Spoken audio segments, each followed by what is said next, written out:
usually when there's a news article, I kind of suspect how people will act, whether they will boo or cheer. I kind of figure out the type of emotion that they will express when I read the article. Unfortunately, this time I'm in a little bit of a pickle. I genuinely have no idea how you guys or other individuals will react when they will have to pick a side between the Israeli government or Greta Thunberg.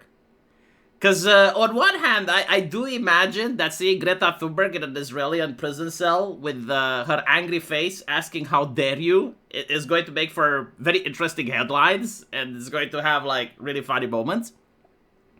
But on the other hand, like seeing Israel like finally getting humiliated by a person that used to be a little girl, the type of person that brought authoritarianism and environmentalist ideology into Europe, you know, that also stings. So it's quite difficult to make a prediction here. On which side will people be? I personally, I have to say that I don't hate Greta Thunberg. I don't hate her at all. I know this is controversial, and it's not because I found Jesus and I'm compassionate. I simply don't hate her because I don't want to be manipulated. Like, I completely understand what the activists did, right? Like, you had the environmentalists and bankers and powerful people that wanted to push for authoritarianism in Europe.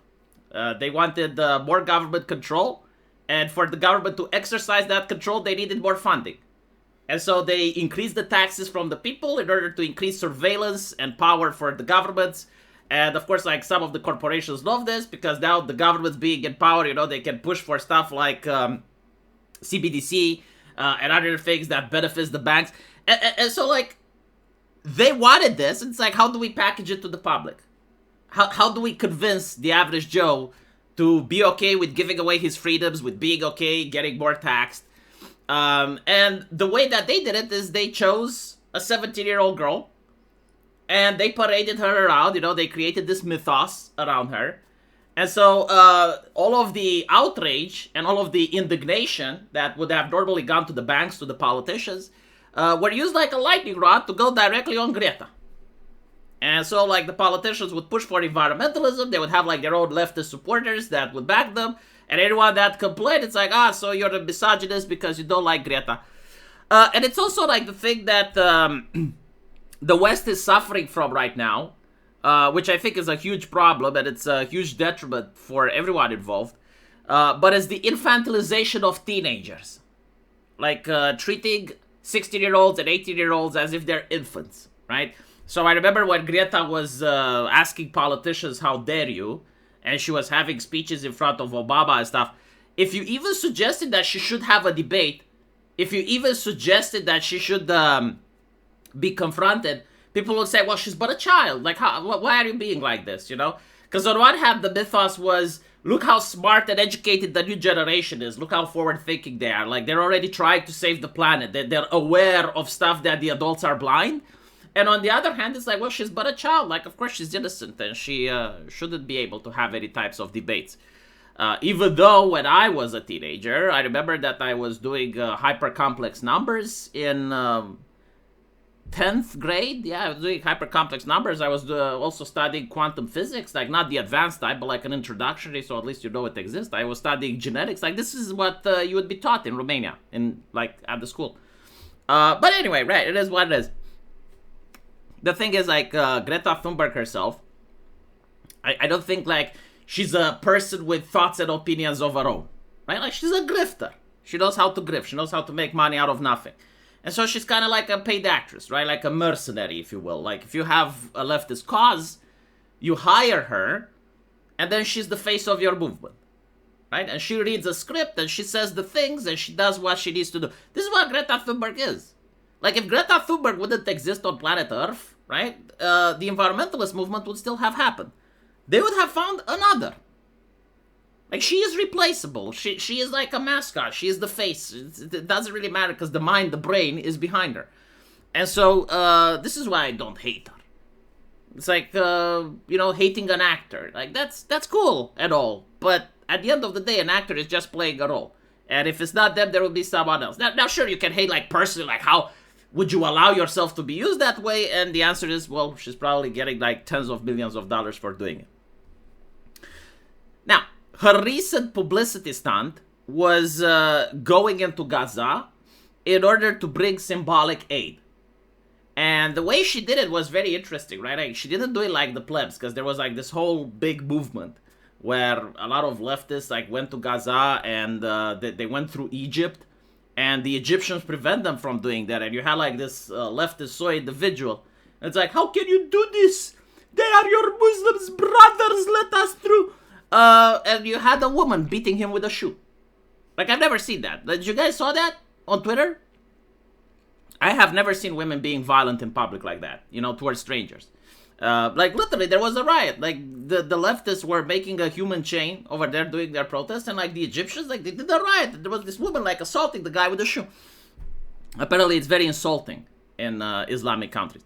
But Greta didn't do that, right? Because, like, again, the people backing her understand culture and understand the human nature, and they know history, so they're aware of what would have happened. And, okay, of course, like, imagine the optics of Greta Thunberg being beaten with a shoe.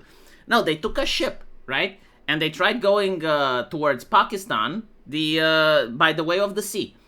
And so, like, they knew that they were going to be encountered by the Israeli Guard, right? The naval patrols. And they would be told to turn back, and that was literally the footage that they wanted. They wanted the footage of Greta Thunberg being told, like, no, you're not allowed to bring aid. And of course, look how oppressed the Palestinians are. If I was Israel, I would have allowed her. And that would have really fucked up with her plans. Again, like, I'm pretty sure that the people there know what's in Gaza, and they know how they would have welcomed her. And so, if I was part of the Israeli high command, I would say, oh, whose ships does that? Greta Thunberg? Let her through. Unless they have, like, something really nasty to hide, okay? Like, if they have something really nasty to hide over there, then maybe that's why they wouldn't let her through. But now she wants to do it again. And now the Israeli government is saying, yeah, if you do it again, we're going to put you in a terrorist cell. And so I'm looking at this, and I cannot just, you know, express awe. It's like, look at this Chad government. You know, this is a government with a big fat cock. Like, why can't we have governments like that here? Well, what's stopping us? And the answer is, like, weak politicians. Because if I was a right-wing politician, for instance, in England, right? I would, like, write down all of these things, you know, that Israel is doing, how they're deporting people, how they're treating a member of that's a subversive actor. And then I would just, you know, go in public speeches and I would say, we need Israeli policies, right? Like, I would definitely, you know, go on ironically, and I would say, like, Israel is a nation that I look towards with awe and admiration. Like they're strong people, well-determined. We need to be like them. And then I would just say, like, yeah, whenever you have, like, a immigration problem or anything like that, we need Israeli politics. We need to have, like, strong Israeli mindset in order to deal with these types of politics. Like, when it comes to deportations, when it comes to dealing with subversive elements, like, we need to do what would Israel do? You know, you have, like, an NGO that's constantly bringing in illegal migrants from one place to another. And if I was a right-wing politician, I would be like, well, this is terrible. What would Israel do? What would their policy be? And you'd literally, like, look, you know, search for pre-existing situations where that happened in Israel. What measures did they take? And that's what you're going to take. If they call you far-right, you're going to call them anti-Semitic. It's like, Israel is not a far-right state, right? Like, they're a bastion of democracy. They are the beacon for the rest of us. If they say that you're mocking Jewish people, how am I mocking? Like, this is literally what Israel is doing. No, it's like, no.